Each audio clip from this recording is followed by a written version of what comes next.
ready for a new opportunity? Check out Sandhills Global. Join a dynamic team where your skills are valued and your career can soar. We offer full-time positions with a 4.5-day work week, competitive pay, excellent benefits, and a positive work environment. From IT and marketing to sales and finance, we're looking for talented individuals just like you. Apply today at sandhills.jobs and take the first step towards an exciting future. That's sandhills.jobs. Don't wait, apply now. The temperature and leaves are falling daily, so that means it's time for a new pair of shoes for the fall season from Brown's Shoe Fit. Now through October 31st, take $15 off any regularly priced fall shoes and boots. Brands like Keen, Oboz, Echo, Taos, and Atrex all $15 off. Some exclusions may apply. See store for details. This is the sale you've all been waiting for, so get down to Brown's Shoe Fit on 66th and Q.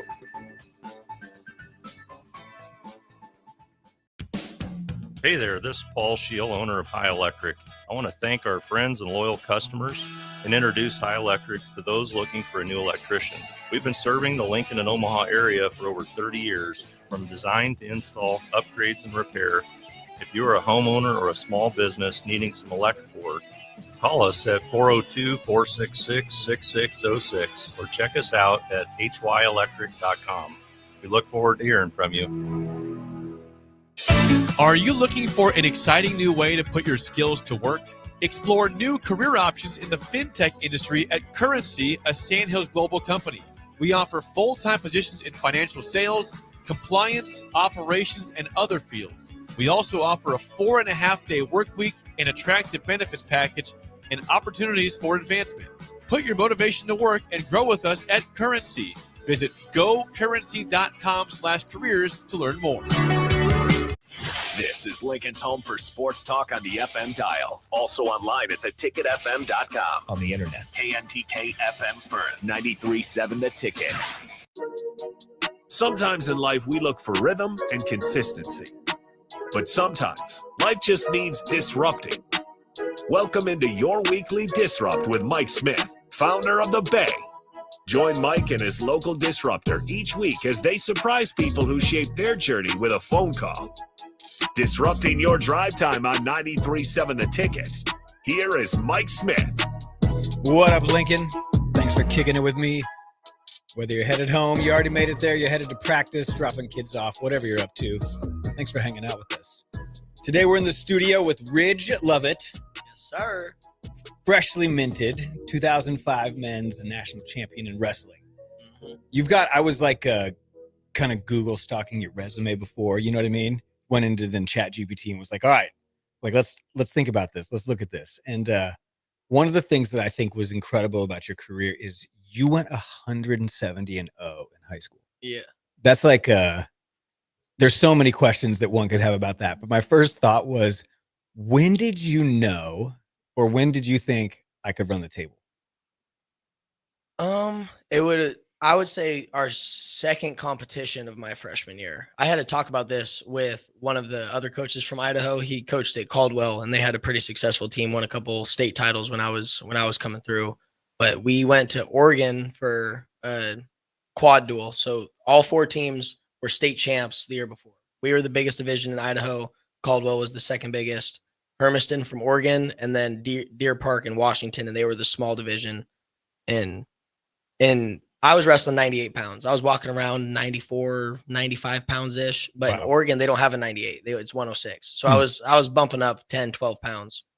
And the kid that I wrestled from Caldwell, I bumped up another weight for that duel to 113, and he was a defending state champ. And I kind of beat the brakes off of him a little bit. So I was like, after that, I was really small out there. But right after that one, I was like, this kid won a state title, 2 weights above the weight that I'm going to be competing at this year. So feel like I'm in pretty good shape right now. You felt at that moment, you were like, I feel like I got something. Wow, that's incredible. So your freshman year, you kind of have this confidence that's just like, hey, I can do this. Like I can beat anybody, I can win. Yeah. What would you say made you different or approach practice or things differently than your teammates? Like just with that mindset. With my high school team and my club team, we were super competitive. So my high school team was super successful. We were ranked in the top 50 in the country, public school in North Idaho. And we set the all-time state scoring record my junior year. So it was kind of like our team was really tight. We all grew up in the same club. All the kids from the club went to the same high school.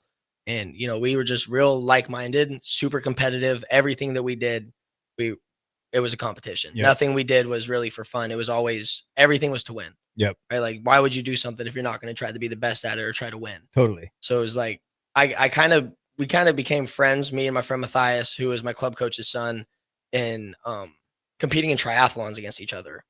It wasn't even in wrestling. It was just triathlons. So How early were you when you did your first triathlon? I think I was probably in like first grade, second grade. What were your parents into? Were they triathletes? Is that the word? Yeah, triathletes. My mom did a couple of them, but she was just doing them for fun. My dad didn't do them. My dad was a wrestling coach. He was a wrestler. That's what he did. Yep. So my mom was doing them a little bit, and they were like, you know, why not? Like, just go do it. And I could not freaking beat my boy Matthias. Every single time. I beat him one time ever. I was like 1-10 against him in our triathlons. Really? But What was your worst of the three things? What was your? Oh, swimming. Yeah. I sink like a rock. Yep. As soon as I stop moving, I'm going straight to the bottom. So it's that once we got through that part, it was like, okay, now we're good. We can go hop on the bike, do my best on the bike, and then in the run. And that's just all effort. Right. But swimming's a whole different game. Yeah. No great. technique. I was out there just swimming. That's great. So so wrestling wasn't even like your first. I was full-time wrestler. I started wrestling when I was 3. Wow. What does that even look like? How do you? So I was really little. I would practice the moves on a teddy bear. And you know, we're in a room, the floor's padded, the walls are padded. So it was like, yeah, send the toddler out there. He'll be all right. He's not going to hurt himself. Right. So I was over there practicing my half on a teddy bear. My dad would stand it up. I'd shoot double legs.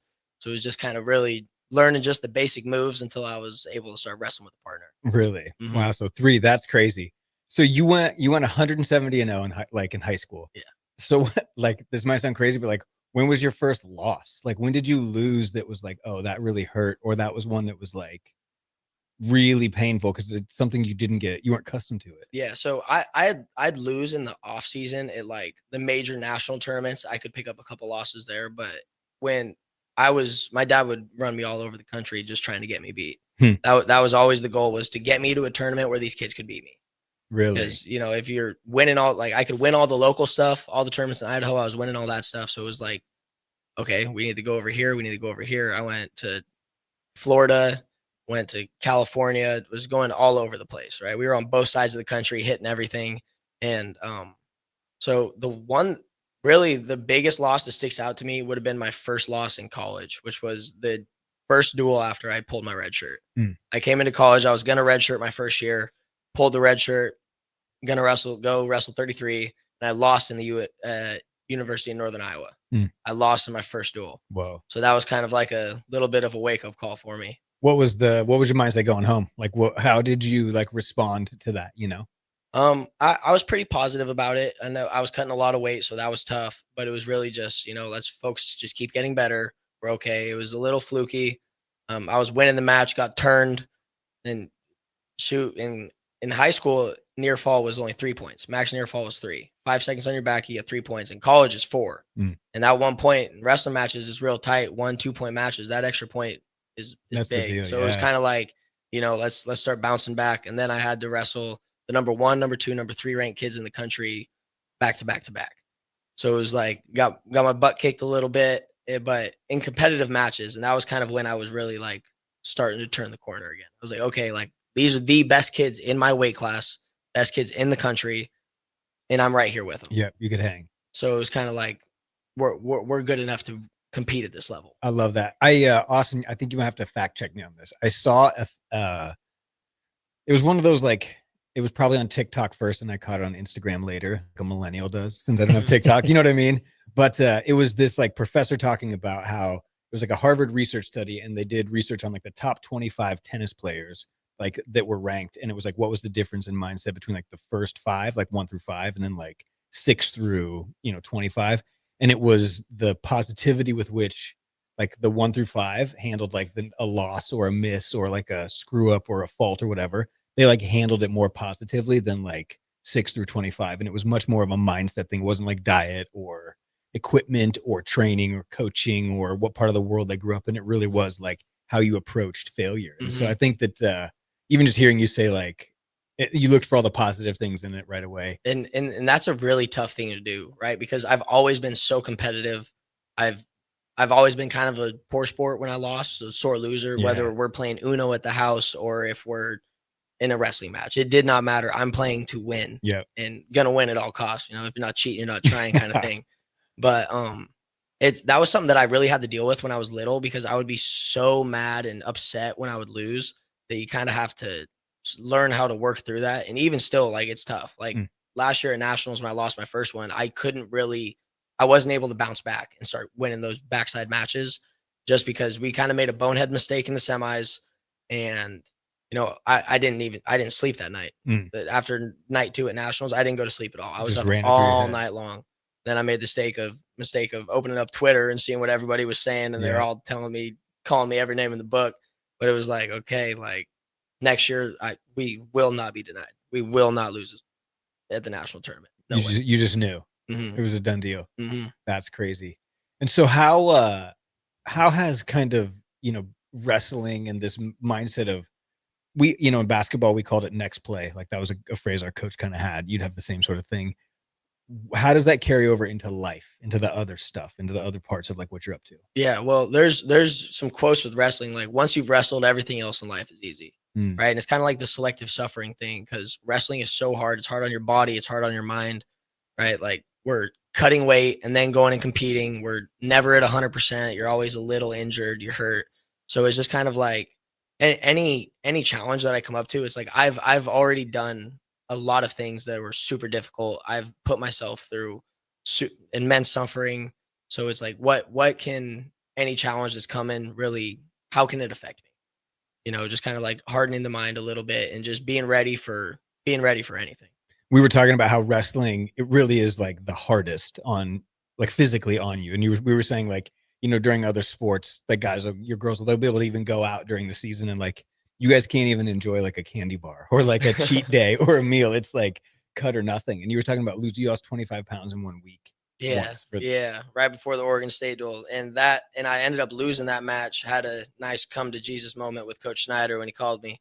And, you know, there was some words said in that conversation that was like, okay, like if I'm really going to compete at this level and really do this thing, then I'm going to have to change the way I cut my weight. I'm going to have to really be a professional in the sport and start handling everything the way that I know that I'm supposed to. What was the change? What were those words? Like what flipped the switch for you? He just asked me how it felt to lose to that kid. He was like, how'd that match feel? I was like, well, I mean, not good, obviously. I lost at home, like in front of my people. And I knew that I had cut my weight wrong. It was right after Christmas. I went home, got real big, you know, went out to the dining hall, went crazy in there. And that was the last match that I lost in the Devaney ever. Really? Mm-hmm. So lesson learned. Yeah, January of 2020. January 2020. How many matches did you lose after that period? I was probably 8 the next 4 years. Wow. 8 or 9 in college. Awesome. Yeah. So, you know, when you get to talk to a champion at the highest level in one of the toughest sports, it always kind of boils down to mindset, and that we're not born with these mindsets. Oftentimes there are folks who shape us. And so there's somebody who definitely shaped you. Absolutely. And shaped your mindset. And so who was that? It was my club coach, Abel De La Rosa. Abel. All right. So we're gonna ring up Coach. Call him Coach Abel. Yeah. Awesome. A-bomb. A-bomb. Hey, we're looking for Coach A-bomb. Are you there? This is him. Yes, this sir. Is A-bomb. Yeah. Coach, you are on 93.7 The Ticket on a show called Your Weekly Disrupt, and we're here with Ridge. And we asked Ridge the question of who was somebody who shaped you, who pushed you, who kind of challenged you, and he immediately knew who that person was. And so we wanted to give you a call and just kind of have that conversation, Coach. Nice. Yeah, I'm all in. Yeah, we were talking a little bit about how we kind of got connected, you know, when we were going to me and Matthias competing in the triathlons and doing all that stuff. And when they asked me about this, I was thinking about that and how, you know, me and the boys were always competing in every single thing that we did, whether we were at your house in the gym playing dodgeball, whether it was in wrestling practice or, you know, doing the insanity workouts when we were late to wake up for church or something. Sean T. Yeah, for sure. Put him through the P90X is what he did. We did those too. That's did those great. too. That's great. We did. And that was an example, dude. I did them with them. I didn't make them. I did them all with them. I love that. You were Yeah. you modeled it for them. So they, we were Absolutely. talking about just how many incredible wrestlers come out of a place like the part of Idaho you guys were in. And so, Coach, when you see, kids that you coach go on to win national championships, what does that mean to you as someone who's worked with them as young as, I don't know how early you were when you first started coaching. 7 years old. Yeah. To see them go from little kids to full-grown men winning national championships, what's that feel like as a coach? Well, it's better than any feeling you've had wrestling. I don't know why it's a little bit different, but when you help, like you're saying, mold somebody and guide them and motivate them and get the most out of them, and you're really able to do it so it turns intrinsic. It's for them. You just sit back and be proud of it, and it's such an honor to be able to coach the kids that have been able to do that. And you just feel like they're your kids, you just get super happy for them. It's super rewarding, way more than if you win something. What's the difference between a mindset of a kid who goes on to win a championship versus a kid who maybe doesn't quite reach their potential? Could you speak to some of the things that you coached or saw in regards to that? Well, yeah, the big part of it was, you just care about the kids. First, you just like, hey, I care about you, and you let them know you care about them, and that the outcome doesn't matter that much, I mean, it matters a little bit because we're there to compete, but you just try to bring the dog out of them. You raise them to compete. You kind of try to teach them that, it's not the end all, so they can wrestle a little bit more free. We wrestle at Team Real Life, which is Bible based. So you try to teach them that it's not the end all. The end all is trying to make it to heaven. And once they figure that stuff out, they're able to wrestle a little bit more freely. And then you're able to motivate. Like I always tell them, I can't make you do anything. If you want this, then you do it. I'll give you the skills. I'll show you how to get there, but it's got to be always up to you. And they freaking take it and run with it. I love that. So do you keep in touch with a lot of the players that you coached previously? Oh, massively, dude. I got to tell you, like just recently, they're all starting to get married and stuff. So I was a DJ for Laguna's wedding. I DJ'd Trevor Joe's wedding. I actually officiated Isaac Justin, who's two-time state champ, two-time finalist for us. I officiated his wedding, and now I got asked to do Braden Huber's wedding. He's a four-time finalist for us. I will officiate his wedding. Connor Larson, who was the national champion for us, I'll be doing his wedding. It's crazy that, all those guys keep in touch. That's awesome. Great. Did you think you'd be DJing this many weddings this late in your career? No, I don't even know what qualified me to do it other than just a happy-go-lucky dude, man. And those guys can talk to me and ask me or tell me to do anything, and I got them. They know it. I love that. Any last words for Coach? Shoot, love you, A-Bomb. Appreciate you, baby. I love you too, Rich. Love you, champ. All right, man. Awesome, Coach. We appreciate it. It's so cool. It's cool that you can tell you two really have a deep connection that's just way, way deeper than just wrestling. Oh yeah, absolutely. When I was in probably 6th grade, I think, me and his son Matthias, we were talking about it one day. I was like, dude, we've been together for like 25 days straight. Whether we were staying at my house or at their house, it was like we were pretty much like roommates for almost an entire month. I was always at their house or we were always at my house for like a month straight. So I spent a lot of time over there working with him, and he had a wrestling room at his house. Oh, so it was like anytime we were messing around the house, we'd be upstairs playing video games, and his wife would come up and be like, you guys have been on the game for 3 hours. You have to be outside for 3 hours. We're like, can we go in the gym? Like, yes. Okay. So we'd go in there, dodgeball, wrestling, throwing on the boxing gloves, doing whatever, jumping in the pool, having ourselves a blast. Yeah. It was, it just became fun. It wasn't, it became fun, which is great. That's the best part. It makes the work easier when you can turn it into fun. Absolutely. Yeah. Yeah.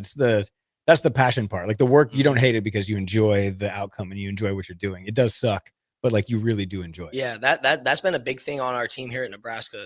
That's like Brock Hardy's slogan is wrestling is fun. Right. And because it is so hard, you're cutting weight. It hurts. It takes a special kind of person to really find joy in that pain.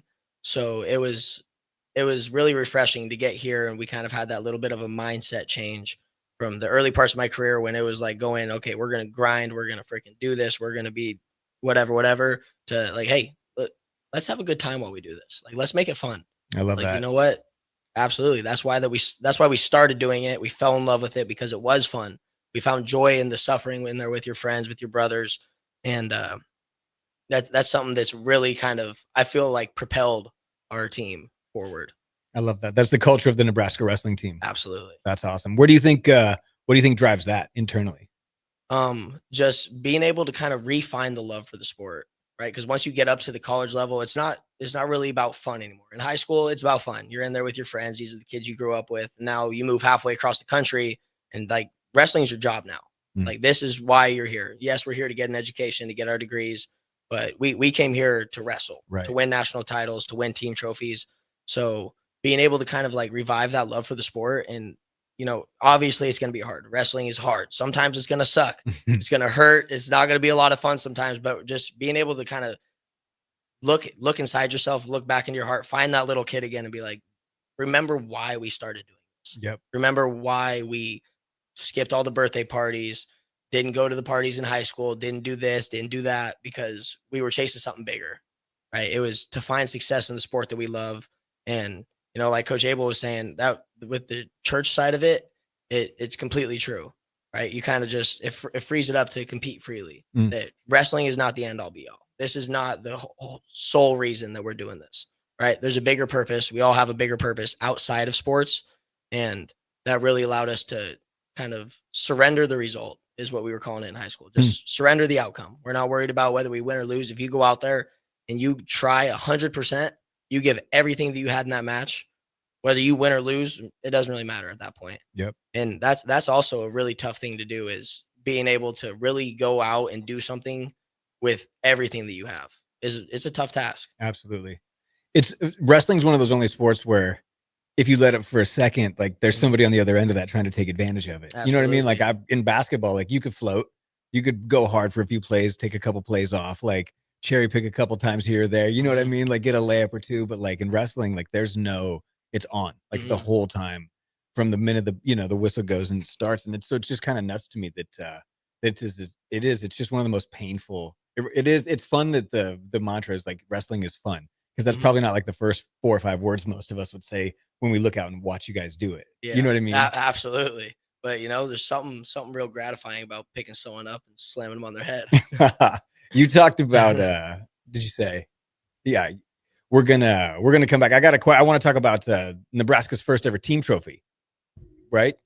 First one in a while. Got it. First one in a minute. Okay, we're gonna talk about that when we come back from break. And so we'll be back here shortly. You're listening to your weekly Disrupt. I'm Mike Smith. This is 93.7 The Ticket. We'll be back soon. Load up on meat and more this spring at The Mercado by Certified Piedmontese, with great selections of T-bones, tomahawks, ribeyes, filet mignon, brisket, sirloin, and so much more. The Mercado has locations at 84th and Havelock, 30th and Yankee Hill, and now 85th and Old Cheney in Lincoln, where you can have $2 draft beer every Thursday night from 4 to 8 p.m. and half-price espresso drinks on Fridays from 8 a.m. to 2 p.m. Get to The Mercado today for the best meat in town. All right, Lincoln, if you're a diesel technician who's ready to earn up to $40 an hour and you're tired of working nights and weekends, listen up. Inland Truck Parts and Service is hiring experienced diesel technicians right here in Lincoln, and they're offering what every hardworking tech wants. Monday through Friday hours, no nights, no weekends, and paid training on advanced diesel technology. With 37 locations across 12 states, career advancement opportunities are endless. Start building towards your future and apply today at inlandtruck.com. That's inlandtruck.com. Or text APPLY to 785-369-1320. Are you ready for a new opportunity? Check out Sandhills Global. Join a dynamic team where your skills are valued and your career can soar. We offer full-time positions with a 4.5-day work week, competitive pay, excellent benefits, and a positive work environment. From IT and marketing to sales and finance, we're looking for talented individuals just like you. Apply today at sandhills.jobs and take the first step towards an exciting future. That's sandhills.jobs. Don't wait, apply now. Mike, I've been thinking our house could really use a makeover. How about new siding? I've been thinking the same thing. Have you heard of James Hardy? Yes! Sarah down the street had Roofing Service Company install James Hardy siding on their home, and they love it. Roofing Service Company does have great reviews. They took her through the design process and made everything super easy. Roofing Service Company offers expert design and installation. Couple that with James Hardy's durable products and variety of colors, you and your family will love your exterior remodel. Just visit roofingservicecompany.com. That's roofingservicecompany.com. I can't believe I just scratched that car. Find my insurance card. Dude, what do you have in this glove box? Ew, are these socks dirty? Oh, forget about the socks. I need my insurance card. Just pull it up on the State Farm mobile app. But I can do that? Oh, hey, I can do that. Yep, it's called service. I can file a claim on here too? Yeah, it's called service. Whoa, I can call my agent too? It's called service. Call your local State Farm agent, Vinny Krikak, today at 402-474-1173. If you're seeking a career with a growing company, Gaina Trucking and Excavating is hiring and looking for additions to their team. Gaina Trucking has a strong team culture, competitive pay, 401ks, and benefits like health, dental, and vision. Drivers are guaranteed 40 hours per week, even in the winter months, and are home every night. Start your career today at Gaina Trucking and Excavating. Apply today at GainaTrucking.com. Have you heard about Advanced Medical Imaging Surgery Center? Located at 7555 Pioneers Boulevard, Advanced Medical Imaging Surgery Center offers compassionate, patient-focused care and provides outpatient surgery services, making it possible to have non-emergency surgery and return home the same day. Advanced Medical Imaging Surgery Center specializes in cardiology, vascular radiology, orthopedics, pain management, and much, much more. Give them a call today at 402-261-1085 or online at amimaging.com. The temperature and leaves are falling daily, so that means it's time for a new pair of shoes for the fall season from Brown's Shoe Fit. Now through October 31st, take $15 off any regularly priced fall shoes and boots. Brands like Keen, Oboz, Echo, Taos, and Atrex all $15 off. Some exclusions may apply. See store for details. This is the sale you've all been waiting for, so get down to Brown's Shoe Fit on 66th and Q. Fall is here, and so are cooler temps, darker evenings, and slick roads. Is your vehicle ready for the change in season? At A1 Automotive, we've got you covered. From tire checks, brake inspections, batteries, and heater systems, we make sure your car is road ready for the Nebraska winters ahead. Don't wait until the first frost. Schedule your fall car care checkup today and drive with confidence all season long. A1 Automotive, always honest answers. Schweizo Construction is now hiring for skilled craftsmen, steel erectors, concrete workers, and general laborers. Schweizo Construction offers great benefits like premium wages, health and dental insurance, paid holidays and vacation, 401k with company match, life insurance, and disability insurance. They pride themselves on a legacy of 40 years built on integrity and trust. Joining their team means becoming part of a family that values hard work, dedication, and mutual respect. Apply today at Schweizo.com. That's SCHWISOW.com.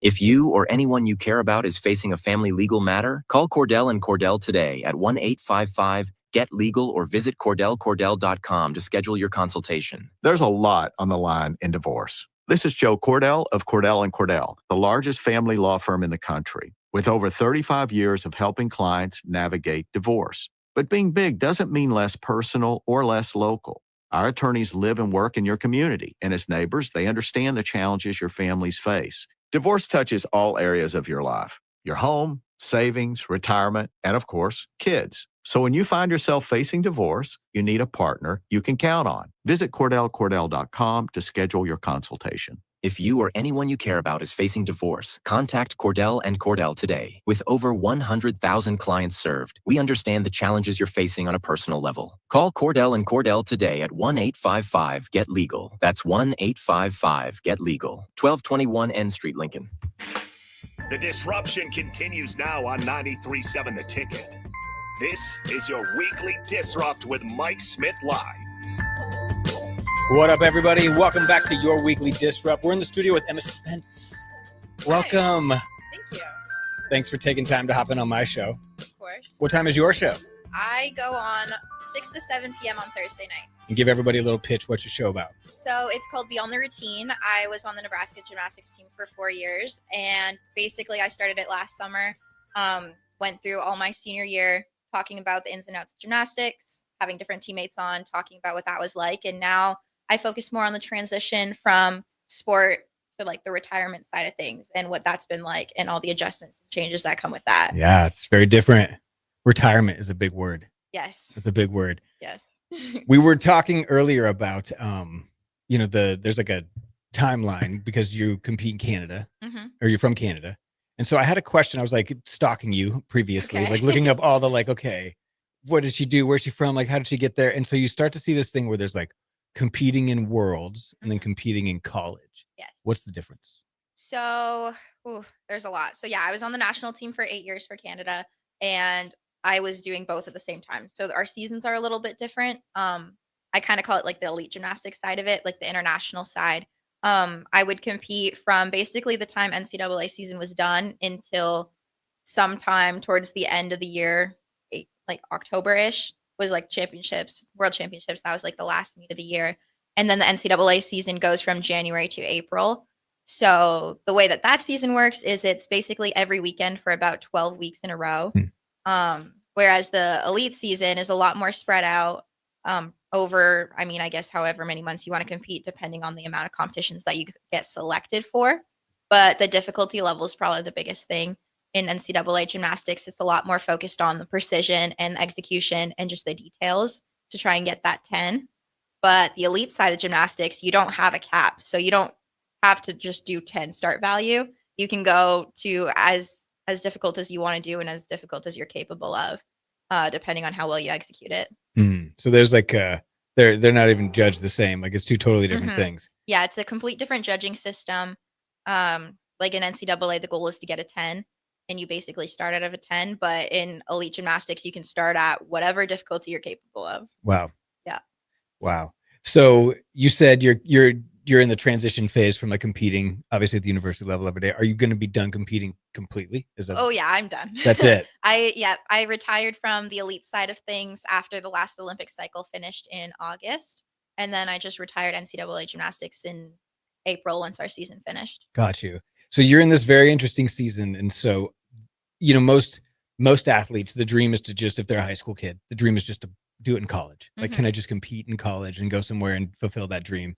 Then when you're at the college level, it's like, can I go pro? Can I go at like the highest level that's available to me? And then eventually it's done. Yeah. And you kind of wake up one day and you're no longer like that anymore. And so speak to sort of maybe some of the mindsets like you've been able to carry over from gymnastics to the regular life as just a civilian now. Yeah, no, it's definitely been a transition for me. I feel like some of the good things that I've taken away are just the ability to be organized and time management and staying on top of things. But then I feel like that can also be a downside of things as well because of how much pressure I put on myself and how strict I am on myself just from being an athlete and that whole experience. I have high expectations for myself due to that. So I'm still learning, I guess, not to be as hard on myself whenever I'm doing basically anything. Learning how to relax and take the time to do that self-care and chill and spend time with friends, just figuring out things that I didn't really have the time to do when I was an athlete. But I do feel like sport taught me so many different things. It really made me who I am today. So I feel like that part will always be a part of me, but I'm definitely learning how to not just be Emma the athlete, Right. There's a sense of purpose you wake up with every day of I have to go do this thing. And that you treat it like there's no reason I would do anything besides this. And so when that's no longer there, it feels very freeing, but also like paralyzing at the same time. Yes, for sure. Yeah, no, I can relate to that for sure. So what do you do when you're not? Like what's like life look like when you're not? Yeah. So I'm working here in Lincoln now. I work for a digital marketing company. And I also am doing my master's degree online. So I packed my schedule. I feel like, I don't know, I just felt like that was something I had to do just from being in that busy lifestyle. I just kind of continued that without really thinking of it, but I'm glad I'm doing it. It's going well.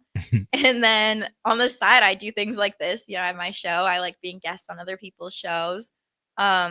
I've been spending a lot more time with friends, which is nice. Now I have more time to just hang out. Yep.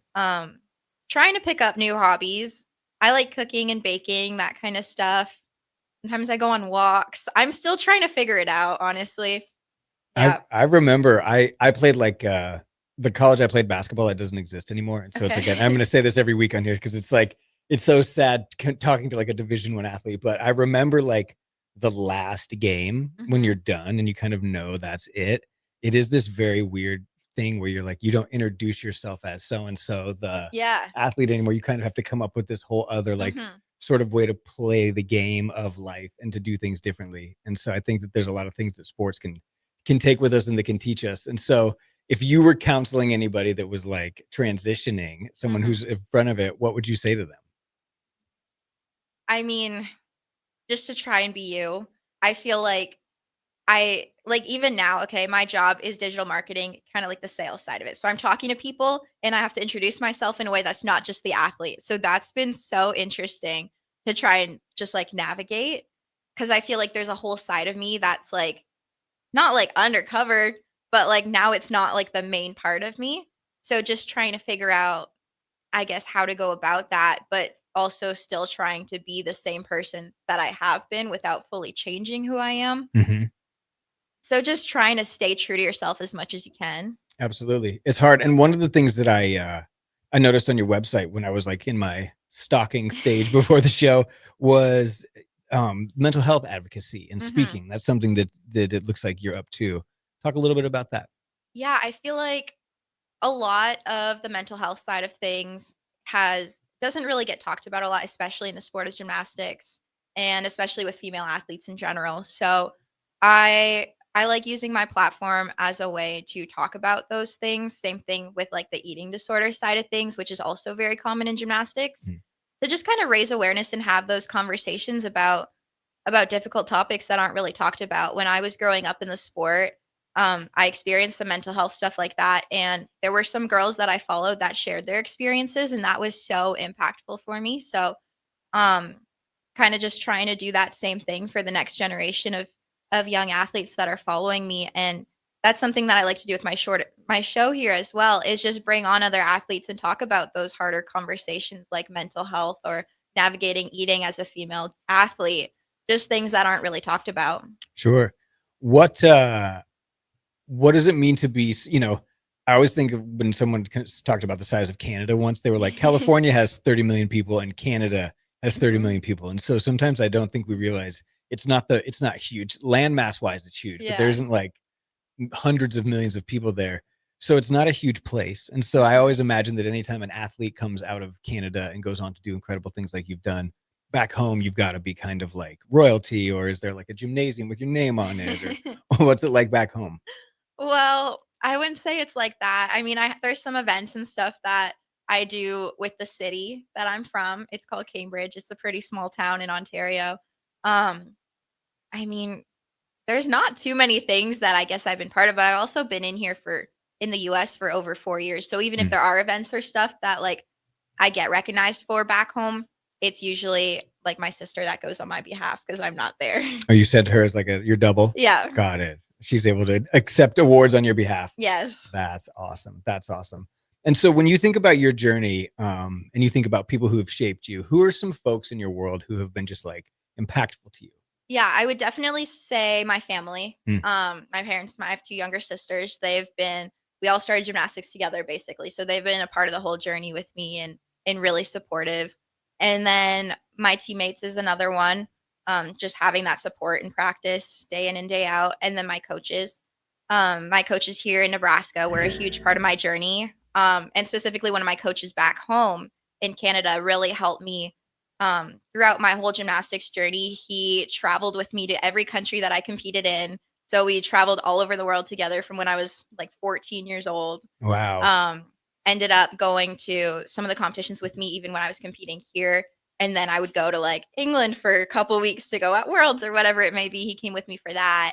And then he showed up at some of my NCAA meets here and was here on senior night. So that was really special as well. Very cool. Very cool. So gymnastics has taken you all over the world. Yeah. What's some of the coolest places you've gone? So that first competition that I ever traveled to internationally was in Japan, and that was when I was 14. And Dennis, my coach, came with me for that. I've competed in Australia, Argentina a couple times, Colombia. Oh man, if we go to Europe, we've got France, Italy, Austria, Hungary, Belgium, so many different countries, and it's been so cool. Stamps on the passport. Yes. Your passport's a flex. Yeah. Like it's a real flex. Yes. No, that's great. That's wonderful. What do you feel like is the biggest sort of thing inside of gymnastics? If you could sort of disrupt and change, you would. Like if you could be a force for sort of disruption inside your sport, what would you like to change? I feel like there's this movement going on just with the culture of gymnastics itself. A lot of it was revolved around body image and harsh coaching and overtraining and all that kind of stuff. And there has been a shift in the culture over the last decade or so. But just having, I guess, coaches and just people that are part of the sport realize that you don't need to really, I guess, kill yourself during the process. You know, it's newer to embrace, you know, strength and confidence and all body shapes in the sport, and people are kind of just realizing that having strength and muscle actually helps you perform better. So there's just been a shift in that side of things. I don't know how much you know about that and like the culture of the sport. Unpack it. Yeah, so there were a lot of things that were like body shape was a huge thing. There was a lot of body shaming, a lot of food restricting, and just stuff like that, because originally coaches thought that there had to be this ideal body type to be able to perform properly. And it caused a lot of mental health issues and a lot of eating issues in basically every gymnast that was doing the sport at the high level, just because of it was a little bit unrealistic for some people. So just being able to realize that, you know, you can eat and fuel your body properly, you can be strong and still be able to perform at your best and even better than people have done ever. Wow. It feels like there's just sort of an overall awareness around health and just like, you know, I felt like when I was a kid, it was like all of the small town coaches would go to like a clinic and they would all learn from like the local college coach, and that college coach would teach them. And then every coach would run with that for the next like 15 years. And it was kind of archaic. Yeah. Is that kind of the same philosophy? Yeah, pretty much. And then it's like from the global level though in gymnastics as well.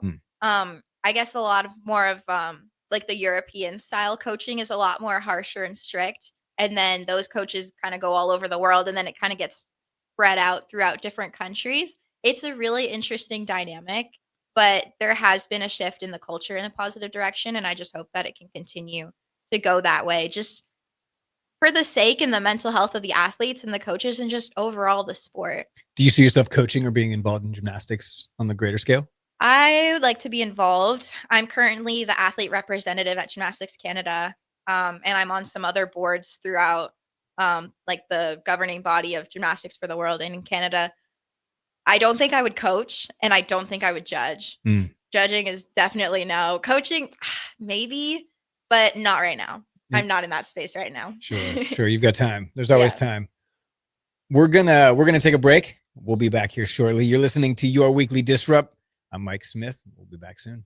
I can't believe I just scratched that car. Find my insurance card. Dude, what do you have in this glove box? Ew, are these socks dirty? Forget about the socks. I need my insurance card. Just pull it up on the State Farm mobile app. But I can do that? Oh, hey, I can do that. Yep, it's called service. I can file a claim on here too? Yeah, it's called service. Whoa, I can call my agent too? It's called service. Call your local State Farm agent, Vinny Krikak, today at 402-474-1173. Every home is different. Every family is different. So when it's time for a new heating and cooling system, why not get what fits you best? Get the perfect fit with Bryant. Maybe you need higher efficiency, better humidity control, increased warranty, or all the bells and whistles. Bryant provides options in warranty, features, comfort, and efficiency while maximizing savings. Call Bryant Air Conditioning, Heating, Electrical, and Plumbing, 467-1111, or visit BryantLincoln.com. Bryant, whatever it takes. Ryan, with all this red and all these people around, I'm still not seeing the tailgate. Todd Spidell, former body shop owner, terrible driver. We're getting close. Now, did you know with 3 locations in Lincoln and hundreds of years of combined technician experience, we can get Husker fans back on the road even quicker and safer after their tailgate mishaps? Oh, Todd, turn left right here. Left or right? Left, right here. Right? Well, you wait for the tow truck. I'm getting a hot dog. Well, I guess while I'm waiting. All right! Most recommended! Eustace Body Shop. Woohoo! Dude, you should be on American Idol. You really think so? No. Accidents happen, even to Husker fans. If it happens to you, call Eustace Body Shop, where our customers send their friends. The most recommended Eustace Body Shop. That's who we are. Are you tired of your usual barbershop experience? Stop into Scissors and Scotch today. I know what you're thinking. Drink during a haircut? Don't worry. First comes the precision cut from one of their experienced barbers, followed by your complimentary cocktail in their upscale lounge. Scissors and Scotch blends your old school barber feel with your favorite watering hole. And now you can earn $10 off by simply mentioning the ticket. And if you're an existing member, still mention the ticket for an exclusive offer. Offer valid at Lincoln location only. Scissors and Scotch, located just south of 30th and Yankee Hill, and online at lincoln.scissorscotch.com.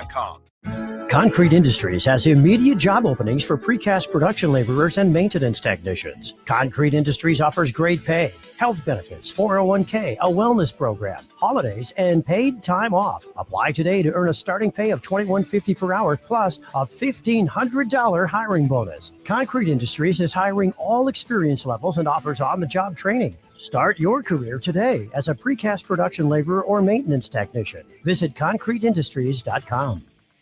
All right, Lincoln, if you're a diesel technician who's ready to earn up to $40 an hour and you're tired of working nights and weekends, listen up. Inland Truck Parts and Service is hiring experienced diesel technicians right here in Lincoln, and they're offering what every hardworking tech wants. Monday through Friday hours, no nights, no weekends, and paid training on advanced diesel technology. With 37 locations across 12 states, career advancement opportunities are endless. Start building towards your future and apply today at inlandtruck.com. That's inlandtruck.com. Or text APPLY to 785-369-1320.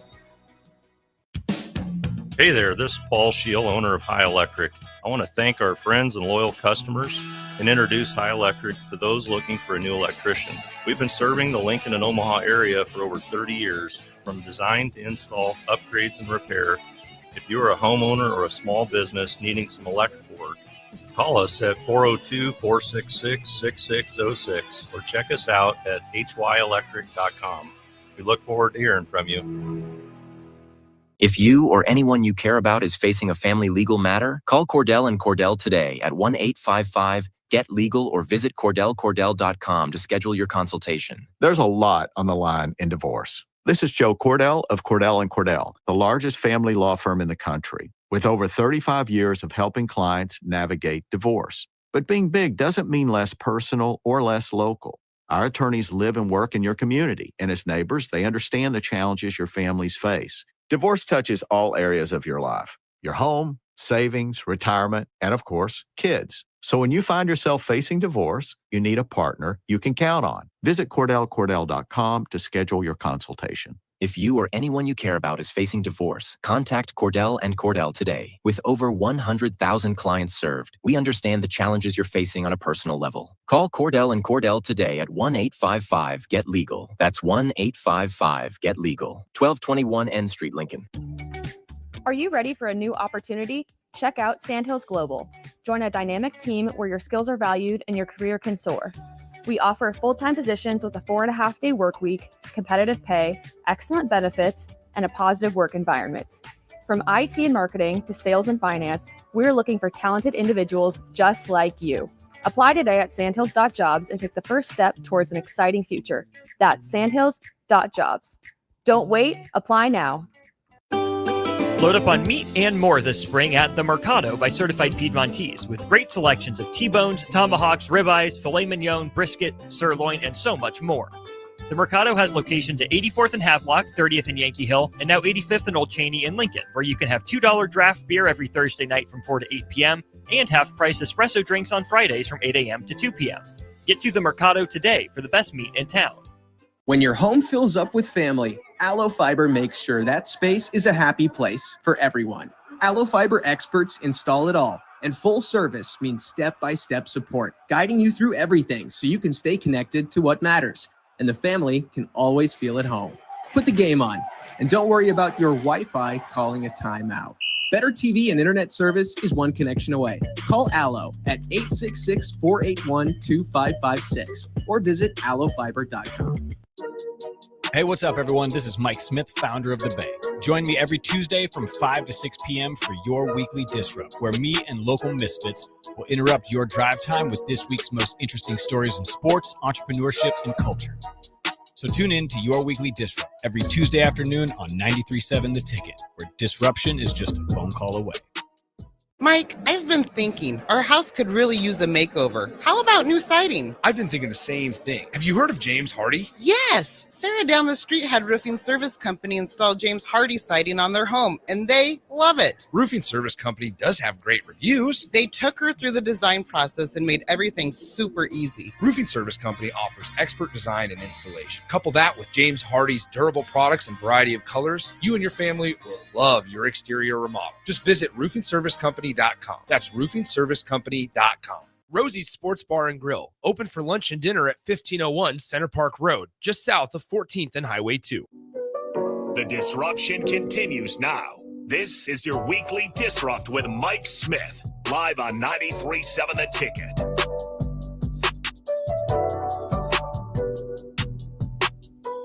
Welcome back. Thanks for kicking it with us. We're here with Emma. Emma, we were talking about all things Canada. Yes, Have you ever had a beaver tail? absolutely. Will you explain to everybody what a beaver tail is? It's like dough with icing and toppings on it, like all sweet toppings.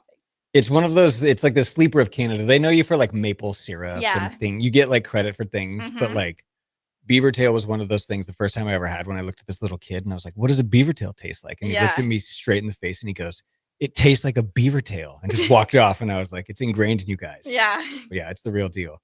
And so speaking of somebody that is maybe ingrained in you guys, you were talking about a coach of yours Yes. who has traveled the world with you. Yeah. And his name was Dennis, right? Yes. All right, we're going to see if we can get a hold of Dennis really quickly.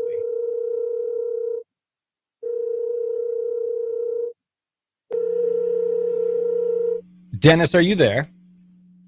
I am here. Dennis, this is Mike Smith. You are on 93.7 The Ticket. I'm here with Emma. Oh, God. I'm here with Emma. You are live on the radio.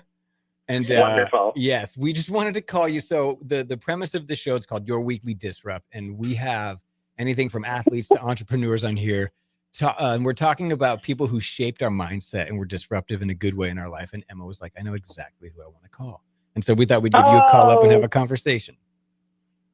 That's great because, when I see her name pop up, I don't know if this is like me being a paranoid lunatic, but because it wouldn't be natural for her to just call me, normally she would text me. So when her name popped up, I thought, oh, dear God, what's happened? Something's wrong. Something's gone wrong. Exactly, right? Like nobody really calls nowadays. I love that. That's very true. That's very I true. went to emergency scenario there. That's awesome.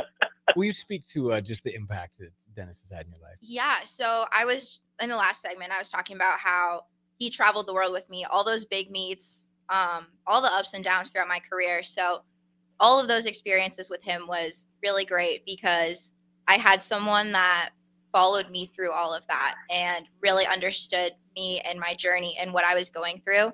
And it just created such a special dynamic between us. And then having him kind of follow my NCAA meets afterwards was so special. Having him at my senior night, my last home NCAA meet ever, the last NCAA or just gymnastics meet overall that he got to watch me compete was really great. So he's taught me so many great things about mindset, mental health, taking care of yourself, advocating for yourself, all of the above. I love it. Is there a phrase or a certain Dennis sort of ism that you carry with you?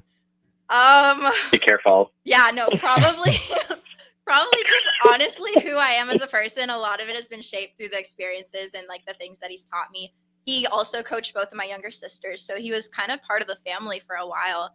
I can't think of anything specific, probably just not to take things too seriously. We would, all the time change and the travel days was just exhausting and to the point where I was just delirious. And training after that was tough. So just taking up and enjoying the moments and the experiences that I was doing, being present and not taking it too seriously, because at the end of the day, what we did and being able to travel around the world and compete was so cool. So making sure that I didn't forget that. That's awesome. You take it serious, and it's something that is very serious, but it's also fun. And it's a really cool thing that you're getting to do. Keeping it fun. Dennis, any words of wisdom for us on your weekly Disrupt? Words of wisdom? Yeah. I think just every part of your life can teach you something, and even some of the worst parts can teach you something. So I think going into every situation open-minded to how you could grow from it versus letting it pull you down is something I would strongly encourage anybody to do. And ultimately, at the end of the day, like, you only get one chance at this. And so you need to give yourself a reason to smile every day, and a reason or a way to enjoy the days and the hard situations. And yeah, like, I don't know, make the most of experiences, because when you're older, that's what you're going to remember. That's what's going to make you smile. Absolutely. It's those experiences we have when we're young that we always look back fondly on in our retirement days. Yes. Talking about Yes. And like, you know, you can learn something from everybody. Like, I love hearing, thank you, Emma. That was really kind of you. But, you know, I think a lot of coaches, unfortunately, don't realize that you can learn so much from your athlete as well, right? Like, I was very serious when I worked with Emma, and I was not in a great work environment, to the point where, like, I remember being told that I was too happy and I was too fun to be a coach, a high-level coach. And so my personality definitely took a turn for the worse in a lot of ways. But then I'd travel with Emma, and it would kind of give me a breath of fresh air and a reminder of, like, why it's important to be happy. Because, like she said, she'd get off a flight and she was so delirious. Like, she was so goofy. But, you know, that would, like, spark that inner excitement in me as well, of, like, you know, it is fun to travel to places. It is cool to get to represent your country. And what's the point of doing this if you're not enjoying it? And so she also taught me a lot and brought me back to being my best self, right? Just by being herself. I love that. I love that. The relationship between a coach and a player or an athlete is a bond that's almost hard to describe. It's a very cool thing. Dennis, thank you for taking some time to talk with us. We appreciate it. You've been disruptive in a positive way in lives down here, and we just wanted to take a moment to call you. It was tough for us to get out to Canada. We had to pay extra. Oh, yeah, I know. Is it the tariff? I think so. It was. Well, thank you for disrupting my day. I loved it. Of course, we appreciate the time. Thank you. It's great, again, hearing someone speak to just keeping that mindset positive. You got to love it. That's it. That's all we've got for this week. We appreciate it. If you're headed home, wherever you're off to, thanks for hanging out with us. We'll catch you next time.